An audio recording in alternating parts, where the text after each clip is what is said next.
அறிக்கை சம்பந்தமா உங்களுக்கு என்ன கேள்வி இருக்கு? அறிக்கை படிச்சிட்டீங்களா? பர்சனல் மேட்டர்ன்ற மாதிரி சொல்றாங்க மேடம். நீங்க அறிவு நோட்டுங்க. அவங்களுக்கு ஆதரவு தெரிவிக்கிற பெண்களுக்கு தான் செய்றாங்க. ஆதரவு தெரிவிக்கிற பெண்கள் எப்படியா பண்ற பெண்கள் எனக்கு தெரியல. நம்ம கலாச்சார சீர்கேடா நான் நினைக்கிறேன். ஏன்னா இந்த மாதிரி ஒரு விஷயத்துக்கு விவாகரத்துங்கிறது எல்லார் வீட்லயும் இருக்குங்க. விவாகரத்து பண்ணாத ஏதாவது ஒரு குடும்பத்துல விவாகரத்து நடக்காம இருக்கான்னா இன்னைக்கு இல்ல. ஏன்னா அந்த அளவுக்கு இன்னைக்கு விவாகரத்துங்கிறது பெருகி இருக்கு. அது ரொம்ப கேஷுவலான ஒரு விஷயம். இன்னைக்கு ஒரு திருமண வாழ்க்கையே எனக்கு பிடிக்கல அப்படின்னா விவாகரத்து செஞ்சுட்டு இன்னொரு மன வாழ்க்கைக்கு ரெடி ஆகுறதுங்கிறத யாருமே இன்னைக்கு தப்பா பார்க்கல. எல்லாம் வந்து பழைய காலத்துல இல்ல. விவாகரத்தா ஐயோ தப்பான வார்த்தை அப்படின்னு சொல்ற அளவுக்கு இன்னைக்கு யாரும் இல்ல. எல்லாரும் ஏத்துக்கிட்டோம். ஆமா இருக்கு. இன்னைக்கு ரெண்டு பேருக்குள்ள மனக்கசப்பு அப்படின்னு சொன்னா விவாகரத்து பண்ணிக்கிறது நல்ல ஒரு முடிவா தான் எடுக்கிறோம். ஏன்னா அவங்கவுங்களுக்கும் சில விருப்பு வெறுப்புகள் இருக்கும். அது பிடிச்சு ஒத்து வரல அப்படின்ற பட்சத்துல விவாகரத்து செஞ்சுக்கலாம். அண்ட் விவாகரத்து பண்ணதோட இல்லாம அவங்களுக்கு வேற ஒரு பெண்ணை பிடிச்சிருக்கு. நாம இன்னொரு தடவை திருமண வாழ்க்கைக்குள்ள போகணும்னு நினைக்கிறோம்னாலும் அதுக்கு அவங்களுக்கு முழு ரைட்ஸ் இருக்கு. அதையும் இன்னைக்கு நம்ம நாட்டுல வந்து யாரும் தப்பா பாக்குறது இல்ல. 2வது திருமணமா ஐயோ இதெல்லாம் தப்பு அப்படிலாம் யாரும் கேட்கறது கிடையாது. பெரிய பெரிய செலிபிரிட்டிஸ்ல இருந்து எல்லாருமே 2வது திருமணம் பண்ணவங்க எல்லாம் இருக்காங்க. நல்ல ஹாப்பி லைஃப் வாழ்றவங்க இருக்காங்க. அஹ் தமிழக வெற்றி கழகத்தோட தலைவர் விஜய் அவர்கள் வந்து அவர் விவாகரத்து பண்ணாலும் அது தப்பு இல்ல. அவருக்கு அது டிவோர்ஸ் பண்ணிட்டு வேற ஒரு கல்யாணம் பண்ணாலும் அதை யாரும் கேள்வி கேட்க போறது இல்ல. அவர் மனைவி வந்து விவாகரத்து வேணும்னு மட்டும் கேட்கல. அவர் வீட்டுல வாழ்றதுக்கு இடம் வேணும்னு கேக்குறாங்க. அந்த வீட்டுல வாழ்றதுக்கு எனக்கு உரிமை இல்லையா? எனக்கு வீடு இல்லாம தவிக்கிறேன்னு ஒரு பெண் அவரோட மனைவி சொல்றாங்க. அதுக்கு என்ன பதில் இருக்கு? அவரோட பிள்ளைகள் வெளியே ஹாஸ்டல்லயும் தனியா வீடு எடுத்தும் இருக்காங்க. இது சரியான ஒரு குடும்ப வாழ்க்கையான அமைப்பு இல்ல. இது போய் நம்ம எதுக்கு கமெண்ட் பண்ணிட்டு எல்லார் வீட்லயும் 1000 பிரச்சனை இருக்கும். இது எதுக்கு நம்ம கேட்டுட்டு அப்படிதான் நானும் இருந்தேன். அப்படிதான் நானும் இருக்க விரும்புறேன். ஆனா வந்து இவ்வளவு பிரச்சனை போயிட்டு இருக்கும்போது ஒரு பொது வெளியில ஆஹ் த்ரிஷா அவர்களை கூட்டிட்டு வந்தது வந்து ரொம்ப ஷாக்கிங்கான ஒரு விஷயமா இருந்தது. ஏன்னா போன வாரம் வரைக்கும் த்ரிஷா அவர்களை பத்தி த்ரிஷா வீட்ல இருந்து விஜய் வெளியில வரட்டும் முதல்ல இருந்து நயனா நாகேந்திரன் அவர்கள் பாஜக மாநில தலைவர் சொல்லியிருந்தாரு. அதுக்கு நானே கண்டனம் தெரிவிச்சு பேசியிருக்கேன். உங்களுக்கே தெரியும். எப்படி அப்படி பொது வெளியில ஒரு நடிகையோட பேரை குறிப்பிடுவீங்க? எப்படி ஒரு நடிகைனா உங்களுக்கு ரொம்ப ஈஸியா போச்சான்னு நானே கேட்டிருக்கேன். எல்லாரும் அப்படிதான் கேட்போம். அது எப்படி அவர் அப்படி சொல்லுவாரு? ஏன் விஜய் அவர்களை பத்தி இப்படி சொல்லணும்? அவதூறு ஒரு நடிகையோட பேரை இப்படி சொல்லிடலாமா ஈஸியா அப்படின்னு எல்லாரும் பேசிக்கிட்டதுதான். ஓகே அவரே மன்னிப்பு கூட கேட்டுட்டாரு. அண்ட் அவங்க விஜய் அவர்களோட ஒய்ஃப் சங்கீதா கூட ஒரு நடிகையோட ரிலேஷன்ஷிப்ல இருக்காரு. தேவைப்பட்டால் தான் அந்த நடிகையோட பேரை சொல்லுவேன்னு அவங்க ரொம்ப கண்ணியமா ஒரு அறிக்கை கொடுத்திருந்தாங்க. இவ்வளவு பேரும் இவ்வளவு கண்ணியமா நடந்துட்டு இருக்கும்போது மேடை ஏறி மகளிர் தினத்தன்னைக்கு இவ்வளவு பெண்ணியம் பேசி கண்ணியம் இல்லாம ஒரு ஒரு ஒரு கல்யாணத்துக்கு த்ரிஷாவே கூட்டிட்டு வர்றாருன்னு சொன்னா நாளை இன்னைக்கு சமுதாயம் வந்து எப்படி பார்க்கும் இத? இது ஒரு நல்ல ஒரு ட்ரெண்ட் செட்டிங்கான விஷயம் கிடையாது. அவர் வந்து ஒரு சின்ன பையன் 18 வயசு குமரன் ஒரு ஒரு ஒரு நடிகை கூட்டிட்டு வந்து வர்றாரு, ட்வின்னிங் பண்ணிட்டு வர்றாரு அப்படின்னு சொன்னா அது யாரும் சின்ன பசங்க என்னமோ பண்ணிட்டு போறாங்கப்பா அப்படின்ற அந்த ஒரு இதுல பாப்பாங்க. He is going to become a leader. நாளைக்கு ஒரு சிஎம் ஆகணும்ன்ற ஒரு கனவோட இருக்காரு. மக்கள் அவ்வளவு கனவோட இருக்காங்க அவரை சிஎம் ஆக்கணும்னு. அப்படி ஒரு எண்ணத்துல எல்லாரும் பார்த்து உங்களுக்காக உழைச்சிட்டு இருக்காங்க அவ்வளவு பேரு. நீங்க உள்ள இருந்து பாக்குற உங்களுக்கு தெரியாது உங்களுக்கு பின்னாடி எவ்வளவு பேர் எவ்வளவு உழைப்பு போட்டுட்டு இருக்காங்கன்னு. ஒண்ணும் இல்ல ஒரு நாளைக்கு உங்க ஆபீஸ்க்கு வந்து போறதுக்கு ஒரு பெண் நிர்வாகியா எனக்கே எவ்வளவு டைம் ஆகும். இங்க இருந்து எல்லா வேலையும் முடிச்சுட்டு இங்க இருந்து போய் அங்க போய் பார்த்து ஒரு மீட்டிங் போகணும்னா கூட எங்களுக்கு அவ்வளவு டைம் ஆகும். கட்சியிலயோ எதுலயும் யாரும் எதுக்கும் பே பண்றது கிடையாது. உங்களுக்காக எங்க டைமை செலவு பண்ணி எங்க பணத்தை செலவு பண்ணி எல்லாரும் உங்களுக்காக அவ்வளவு ரிஸ்க் எடுத்து வந்து அவ்வளவு வேலை பாக்குறோம்னா அதை கொஞ்சமாவது மதிக்கணும்னு நினைக்கிறேன். அவ்வளவு ரெஸ்பெக்ட் கொடுத்து உங்களுக்கு நாங்க எல்லா பிரச்சனையிலயும் முட்டு கொடுக்குறோம். ஒவ்வொரு பிரச்சனையிலயும் நிறைய தப்பு இருக்கு. எல்லா பிரச்சனையிலயும் முட்டு கொடுக்குறோம்ல. எவ்வளவு யங்ஸ்டர்ஸ் உங்களுக்காக தூக்கி தூக்கி வச்சு பேசுறானுங்க. அந்த டிவிகேல வந்து TVK fans warriors what ever என்ன வேணாலும் வச்சுக்கோங்க. கரூர் விஷயத்துல இருந்து எல்லா விஷயத்துலயுமே எங்க அண்ணா பண்ணா சரியாதான் இருக்கும். இல்ல அண்ணா இப்படி அதனாலதான் இதாயிடுச்சு. இப்படி ஜனநாயகன் படம் ரிலீஸ் இந்த மாதிரி அலையன்ஸ் விஷயம் எதுவா இருந்தாலும் மக்கள் நாங்க நிக்கிறோம் உங்க கூட உங்க கூட சப்போர்ட் பண்ணி நிக்கிறாங்க. அவ்வளவு இளைஞர்கள் பெண்கள் தலைவர் வரணும் எங்களுக்கு விஜய் வரணும் மாற்றம் வேணும்னு கேக்குறாங்க. அப்போ அந்த மாற்றம் கொடுக்கிற விஜய் இப்படி ஒரு மாற்றத்தை ஏற்படுத்துவாருன்றது ஒரு ரொம்ப ஷாக்கிங்கான ஒரு விஷயமா இருக்குங்க. ஆஹ் மேடம் இப்போ பொதுவா ஒருத்தவங்க ஒரு கட்சியில இருந்து இன்னொரு கட்சி போறாங்கன்னா அந்த கட்சியில இருந்ததுக்கான தடையத்தை ஃபுல்லாவே அழிச்சிருவாங்க. உதாரணத்துக்கு ஓபிஎஸ் போறாரு, அவங்க வீட்டுல இருந்த ரெட்டை எல்லாம் எடுத்துட்டாரு, அம்மா போட்டோ அவங்க எல்லாமே எடுத்துட்டாங்க. ஆனா நீங்க இன்னமும் அமித்ஷா கூட ஒரு போட்டோ வச்சிருக்கீங்க. பிஜேபி ஸ்லீப்பர் சொல்லாங்க. என் வீட்டுல இருக்க போட்டோஸ் எல்லாம் எதையுமே நான் மாத்தலைங்க. ஸ்லீப்பர் செல்ன்ற மாதிரி எனக்கு கேள்வி வருது, அதை கேட்கறேன். நீங்க ஸ்லீப்பர் செல்லுன்னு நினைச்சா நினைச்சுக்கோங்க.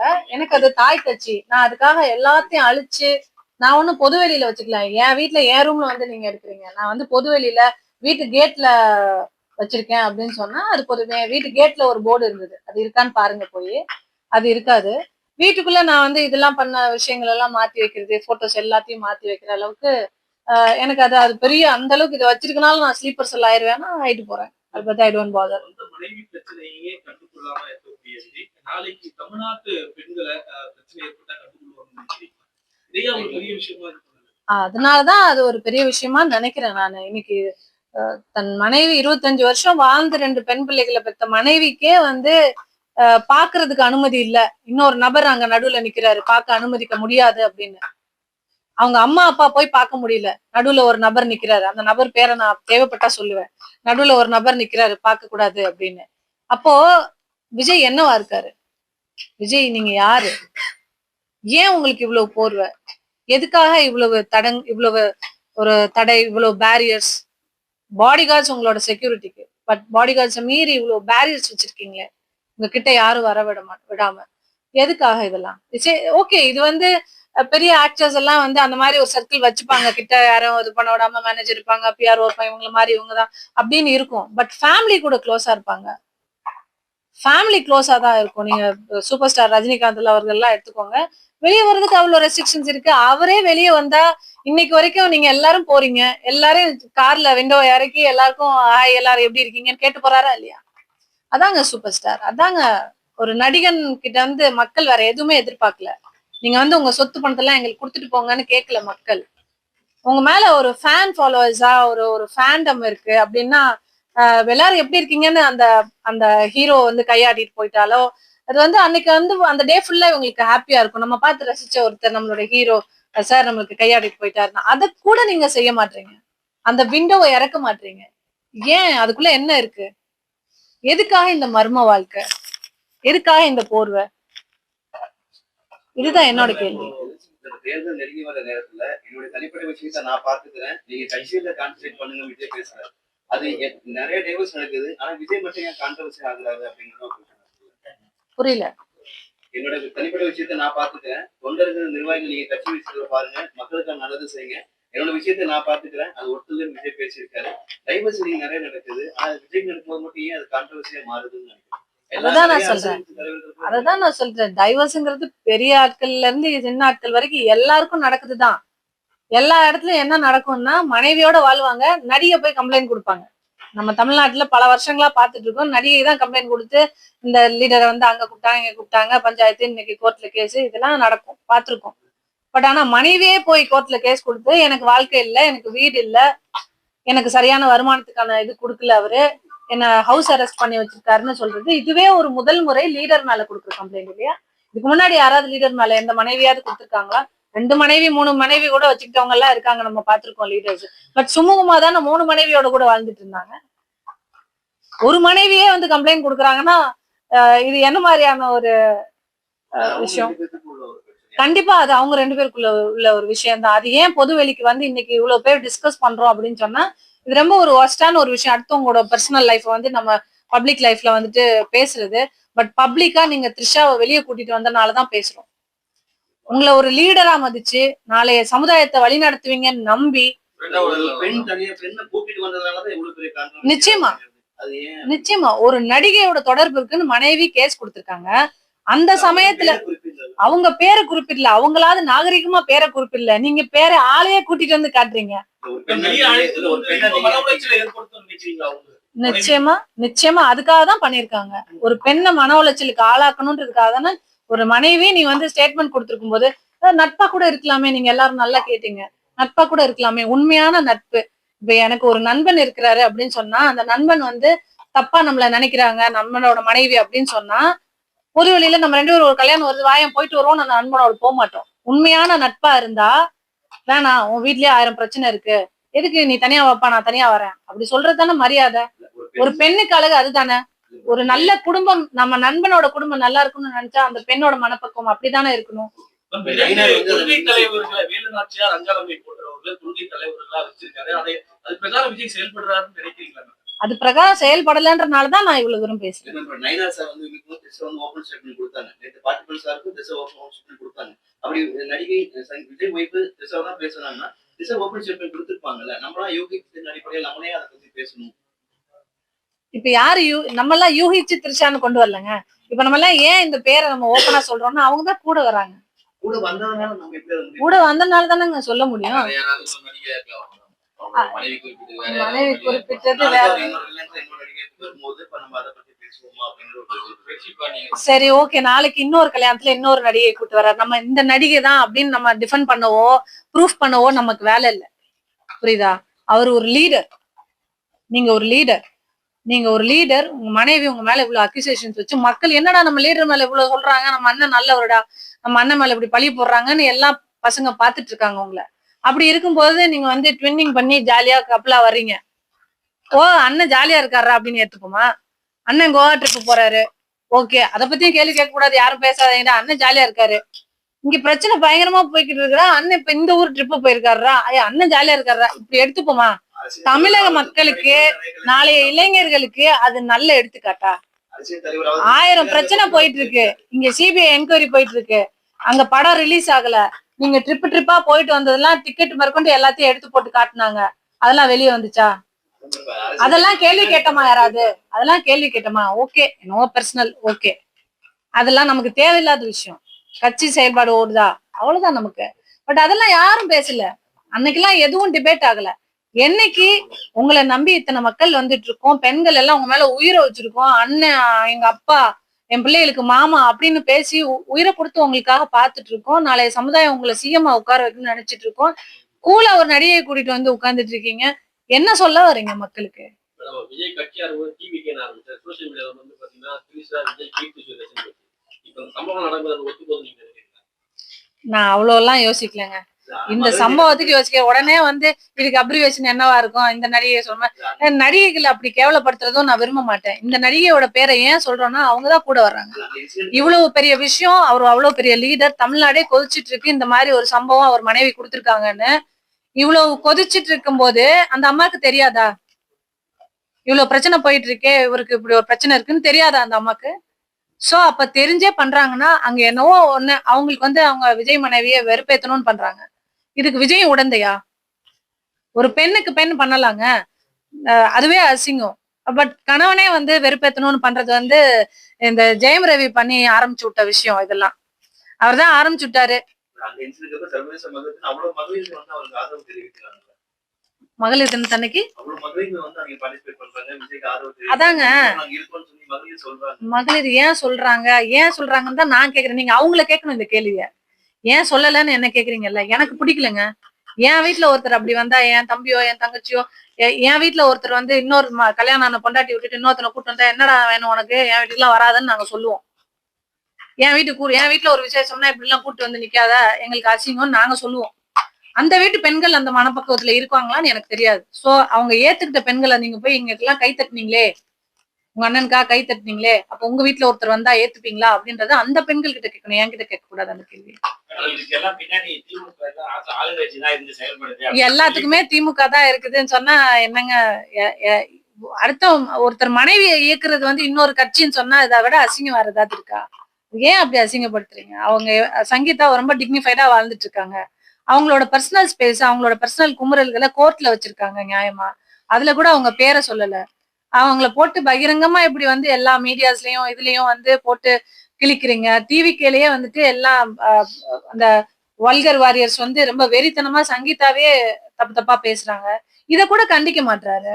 சோ அப்ப யாருக்காக தான் நிக்க போறாரு? அவர் எந்த பெண்ணுக்காக நிக்க போறாரு? இந்த காலகட்டத்தில் கூட ஒரு தலைவர் கூட ஒரு திருமண விழாக்கு திரைத்துறை சார்ந்த ஒரு திருமண விழாக்கு ஒன்னா போகும்போது கூட அவங்க வந்து விமர்சனத்துக்கு உள்ளாக்குறாங்க அப்படிங்கிறத எப்படி ஒரு பெண்ணா எப்படி அதை எடுத்துக்கலாம் பார்க்கலாம். அவ்வளவு கான்ட்ரவர்சி போகும்போது அப்படி அவங்களே அதை வெளிப்படையா பண்ணும்போது அப்படி இல்லைன்னு கூட எடுத்துக்கலாங்க. எப்படி எடுத்துக்கலாம்? அப்படி அதை வந்து கான்ட்ரவர்சி போகும்போது அதாவது திரைத்துறை சார்ந்தவர்கள் இது ஒரே ஒரு விஷயம் கிடையாது. இது ஒரு விஷயம் கிடையாது இல்ல, இதுக்கு முன்னாடியும் சீக்வன்ஸ் இருக்கு இல்லையா, பல தடவை ஒன்னா ஃபிளைட்ல போனதை, பல தடவை ஒன்னா வந்ததை, அண்ட் இன்னொன்னு ஒய்ஃப் டிஃபெண்ட் பண்ணி ஒரு விஷயம் கொடுத்துருக்காங்க. அந்த கொடுத்துட்டு இருக்க அதே வாரத்திலேயே ஒண்ணு நம்ம பண்றோம் அப்படின்னு சொன்னா அது அவங்களுடைய தனிப்பட்ட இது. அவங்க ஹஸ்பண்ட் ஒய்ஃப் அவங்களுடைய இது. அவங்களோட தனிப்பட்ட வாழ்க்கையே அவங்க ரூம்குள்ள இருக்க வரைக்கும் தான். என்னைக்கு அவங்க கோர்ட்டை நோக்கி வந்துட்டாங்களோ அன்னைக்கு அது தனிப்பட்ட வாழ்க்கையா வராது. அண்ட் இன்னொன்னு, தனிப்பட்ட வாழ்க்கையா இருந்தா அவர் ரூம்குள்ள வச்சிருக்கணும். அவர் என்னைக்கு பொது வெளியில கூட்டிட்டு வர ஆரம்பிச்சிட்டாரோ அப்ப வந்து என்னோட லீடரை நான் கேள்வி கேட்பேன். எனக்கு லீடர் இப்படி இருக்கக்கூடாது, ஒழுக்கமா இருக்கணும். என்னோட லீடர் ஒரு பெண்ணோட வாழ்றாருன்னா அந்த பெண்ணை காப்பாத்துறாரான்னு நான் பார்ப்பேன். என் லீடர் வந்து என் பெண்ணை, அவரோட மனைவியவே காப்பாத்தல அப்படின்ற பட்சத்துல எப்படி நீங்க எங்களை காப்பாத்துவீங்க? உன் கட்சி நிர்வாகி கார்ல வந்து விழுந்தாலே அவளை காப்பாத்துனீங்களா? விஷம் குடிச்சு கிடந்தாலே அவளை போய் பாத்தீங்களா? இல்ல இன்னைக்கு வரைக்கும் போய் பாத்தீங்களா? யாராவது தலைவர் போய் பார்க்க வேணாம், நிர்வாகி யாராவது போய் சந்திச்சீங்களா? ஒரு பெண்ணுக்கு நிர்வாகிக்கு ஒண்ணுனாலும் நீங்க கேட்க மாட்டீங்க, கட்டின மனைவிக்கு ஒண்ணுனாலும் கேட்க மாட்டீங்க. ஆனா அவங்களுக்கு வந்து எல்லாத்தையுமே அப்படியே ஐயோ எது பண்ணாலும் நீங்க நியாயம், கை தட்டுற பெண்கள்லாம் ஆதரிக்கிறாங்க, அதனால வந்து இதை எல்லா பெண்களும் ஆதரிக்கிறாங்கன்னு நீங்க நினைக்காதீங்க. எந்த பெண்ணும் ஆதரிக்க மாட்டாங்க. கூட்டம் கூட்டா எல்லாரும் வருவாங்க. கூட்டம் வர்றதை பார்த்து வந்து நம்ம வந்து இது எல்லாம் ஆதரிக்கிற கூட்டம்னு நினைக்காதீங்க. அவங்கவுங்க வீட்டுல நடந்தா ஏத்துப்பாங்களான்னு கேளுங்க, ஏத்துக்க மாட்டாங்க. தவறான வழியில போவதற்கு இது வழிவகுக்கும். கண்டிப்பா இது தவறான வழியில வழிவகுக்கும். இளைஞர்களை பொதுவா வந்து நாளைக்கு வந்து எல்லாரும் வாடா என் ஒய்ஃப் வந்து கோவத்துல இருக்கும்போது வந்து நம்ம லவர்ஸ் ட்வின்னிங் பண்ணி வெறுப்பேத்துவோம்னு சொல்லி வீடியோ போட ஆரம்பிப்பாங்க. விஜய் என்ன பண்ணாலும் ட்ரெண்டு. விஜய் த்ரிஷா போட்டு வந்த காஸ்டியூம் இன்னைக்கு ட்ரெண்டு, அவ்வளவு எக்ஸ்பென்சிவ். இன்னைக்கு வந்து அது ஒரு சேல்ல போய்கிட்டு இருக்கு, விஜய் த்ரிஷா ட்வின்னிங் காஸ்டியூம்னு. இதெல்லாம் தேவையா? இந்த கலாச்சார சீர்கேடு எங்க இருந்து வருது? இப்படி ஒரு தனி மனித ஒழுக்கம் வந்து ஒரு லீடருக்கு இருக்கல அப்படின்னு சொன்னா நாளைய சமுதாயத்துக்கு எப்படி இருக்கும்? நீ எல்லாம் ஏறி எங்க இருந்தோ ஏறி ஏறி குதிக்கிறீங்க. உங்களை அணில்ன்றாங்க, தற்குறின்றாங்க, இவ்வளவும் பேசுறாங்க. நீங்க அணில் எல்லாம் கிடையாது, நீங்க வந்து தற்குறி கிடையாது, ஆச்சரியக்குறி எல்லாம் சொன்னீங்க, எல்லாம் ஏத்துக்கிட்டோம். ஓகே, நீங்க என்ன சொன்னாலும் தலைவர் என்ன சொல்றாரு நாம கேட்போம். யாரும் மேல ஏறாதீங்கடா, நீங்க மேல ஏறலன்னா நான் உங்ககிட்ட பேச மாட்டேன் அப்படின்னு சொல்லலாம் தலைவர். நீ இறங்கினாதான்டா முத்தம் கொடுப்பேன்றாரு. ஓகே, அதெல்லாம் அன்பா கூட எடுத்துக்கலாம். பட் எல்லாத்துலயுமே ஒரு வித்தியாசம் காட்டுறேன் அப்படின்றதுக்காக வித்தியாசம் தவறுதலா போகும்போது அதை ஏத்துக்கிற முடியாது. ஃபன்னா இருக்கும்போது ஏத்துக்கலாம், வித்தியாசமே தவறா தெரியும் போது அதை ஏத்துக்கிற மாதிரி மனப்பக்குவம் பெண்களுக்கு குறிப்பா இருக்காது. விஜய் தொடர்ந்து தொண்டர்கள் பக்கம் நிக்கிறத தவறையை விட்டுட்டே வரான்னு நினைக்கிறீங்களா? நிச்சயமா தொண்டர்களுக்காக அவர் நிக்கணும், கேடர்ஸ்க்காக நிக்கணும், அவர் எதுலயுமே தன்னோட குடும்பத்துக்காக நிக்கணும். தான் படம் ரிலீஸ் ஆகல அதுக்காகவாது நிக்கணும். அவ்வளவு ப்ரொடியூஸ் பண்ணி அவ்வளவு பணம் போட்டு படம் வெளியே வரல, அதுக்கு கூட ஒரு வார்த்தை சொல்ல மாட்டேங்கிறாரு. கொள்கை தலைவர் பின்பற்றாரா மேடம்? அவங்க வழியில பின்பற்றி நீங்க சொல்லுங்க, அவர் பின்பற்றாரா? எனக்கு தெரிஞ்சு இல்ல, அதனாலதான் நான் இந்த அறிக்கை கொடுத்திருக்கேன். இது தொடர்பா யாரும் தொடர்பு கொள்ள முயற்சிங்களா? விஜய் சந்திக்கிறது முயற்சிங்களா? இல்ல இப்ப இது தொடர்பா அவங்க மேல நடவடிக்கை எடுத்தா என்ன பண்றீங்க? எதுவா இருந்தாலும் எனக்கு அதை பத்தி ஐ டோன்ட் கேர். அவரை சந்தித்து இது உங்களுடைய கருத்தை அவர்கிட்ட சொல்ல முயற்சி அவர் மனைவியே அவரை சந்திக்க முடியல, நான் எப்படிங்க சந்திக்க முடியும்? நீங்க எதுவும் முயற்சி பண்ணீங்க? நீங்க என்ன வேணாலும் தலைகீழ போய் கார்ல விழுந்தவளே பார்க்க முடியல. நான் கார்ல எல்லாம் விழுக தயாரா இல்ல. எனக்குன்னு ஒரு மரியாதை இருக்கு, அதை காப்பாத்திக்கணும்ன்றனால நான் அதெல்லாம் ட்ரையே பண்ணல. இப்போ அந்த டயலாக் ஒண்ணு இது பண்ணிட்டு வராங்க, எங்க போனாலும் இது ஒரு ட்ரெண்டாவே ஃபாலோ பண்றது. ஓம் சக்தி பராசக்தி அது போல தொடர்ந்து பேசிட்டே வராங்க. மேடைகள், அரசியல் மேடைகள். அதான் சொல்றேனே, அவர் பொருள் எடுத்து அவரே அடிக்கிற மாதிரி வந்து நிறைய மீம்ஸ் எல்லாம் வந்து அவருக்கு போட்டுட்டு இருக்காங்க. இதெல்லாம் தேவையா? என் தலைவரை அப்படி எல்லாரும் தாக்குறது எனக்கே தாங்க முடியல. என் தலைவர் இன்னும் கரெக்டா இருக்கணும்னு நான் நினைக்கிறேன். அவர் சரியான வழிநடத்தல்ல போகணும், அவரை சுத்தி இருக்க சர்க்கிளை கொஞ்சம் மாத்தணும்.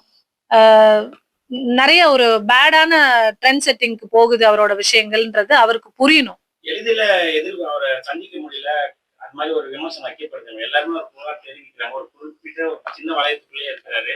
யார் நிர்வாகிங்க போய் தொண்டர்கள் கூட சந்திக்க முடியாத ஒரு இது நிலை இருக்குன்னு உங்களுக்கு இருந்ததா மேடம்? நீங்க பயணிச்ச வரைக்கும் இருந்ததுங்க, எல்லாருக்கும் இருக்கும். அந்த நபர் யார் மேடம்? அம்மா அப்பா கூட பார்க்க முடியல. யார் அந்த சார்னு முதல்ல கண்டுபிடிக்கிட்டு அதுக்கப்புறமா யார் அந்த நபர் நான் சொல்றேன். இவ்வளவு வெளிப்படையா பேசிட்டு அவங்களையும் சொல்லிட்டு எல்லாருக்கும் தெரிய வருங்க. எல்லாமே ஒரு நாளைக்கு எல்லாத்தையுமே all in one box open ஆகாது, ஒவ்வொன்னா வரும். கட்சி நடத்த போறாரு அவரு நிறைய இன்னும் போராடுறதுக்கு இருக்கு. இன்னைக்குதான் த்ரிஷா வெளியே வந்திருக்காங்க, இனிமேல் ஒவ்வொருத்தரா வருவாங்க. நீங்க இனி தொடருவீங்களா? நீங்க விலகுவீங்களா? நான் விலகுறேன்னு சொல்ல, நான் என்னோட சப்போர்ட் என்னைக்குமே தாவைக்கா கொண்டு தலைவர் அவர்கள் நல்லா வரணும்னு நினைக்கிறேன். அவர் ஒரு லீடரா வந்தா என்னை மாதிரி சந்தோஷப்படுறதுக்கு யாரும் இருக்க மாட்டாங்க. ஏன்னா அந்த ஒரு லீடர் அப்படின்றவர் வந்து எப்படி இருக்கணும் அப்படின்னு நினைக்கிறோம்னா, நமக்கு மக்கள் விரும்பின ஒருத்தரா இருக்கணும்னு நினைக்கிறோம். திடீர்னு இப்போ அவங்களுடைய மனைவியே மன உளைச்சலுக்கு அததான் சொல்றேன். அந்த மாதிரி ஒரு லீடர், அப்படி எனக்கு ஒரு நல்ல லீடர் வரணும்னு தான் நான் ஆசைப்படுறேன். அவர் நல்ல முறையில தன்னை நன்னறிப்படுத்திக்கிட்டு நல்ல ஒரு லீடரா வந்தாருன்னா எனக்கு ரொம்ப சந்தோஷம்.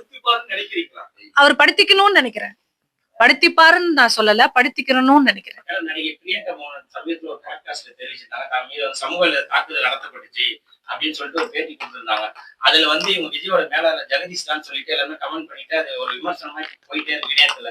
இது நடந்துட்டு வாய்ப்பாக அது மாதிரி இருக்கிறது உண்மையா மேடம்? இது மாதிரி பெய்து தாக்குதல் பண்றாங்க சமூகத்துக்கு பயன்படுத்தி. இது மாதிரி சினிமால நிறைய நடக்குதுங்க. எது உண்மை எது பொய்ன்னு சொல்ல முடியாது. சினிமால இது மாதிரி நடிகைகளுக்கு நிறைய நடக்குது.